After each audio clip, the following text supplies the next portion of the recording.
আসসালামু আলাইকুম। বাংলাদেশের মানুষের কাছে একটা অনুরোধ থাকবে, দয়া করে একটা বার আপনারা জামায়াতকে ক্ষমতা এনে দেন, একটা বার। কারণ এইবার যদি জামায়াত ক্ষমতায় না আসতে পারে, একটা ছাত্র নেতারও বাঁচতে দিবে না, একটা ছাত্র বাঁচবে না। শুধু ছাত্র নেতা না, ঘরে ঘরে যত জুলাই যোদ্ধা আছে খুঁজে খুঁজে বের করে কোনোটারে ক্রস ফায়ার দেওয়া হবে, কোনোটারে আয়না ঘরে পাঠানো হবে, কোনোটারে গুণ করা হবে, কোনোটারে খুন করা হবে। মানে শির দাঁড়া করে, মানে শির তুলে দাঁড়াতে পারে এমন কোনো মানুষের কিন্তু এরা বাঁচতে দিবে না।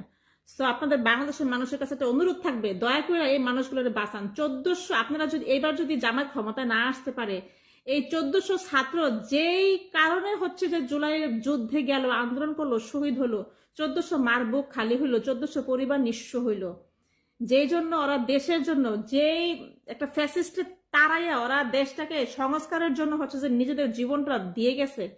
সো এদের প্রতি যদি বিন্দু পরিমাণে মায়া মমতা যদি আপনাদের মনের মধ্যে থেকে থাকে, যদি বিন্দু পরিমাণে অনুভূতি থেকে থাকে, একটা বার আপনারা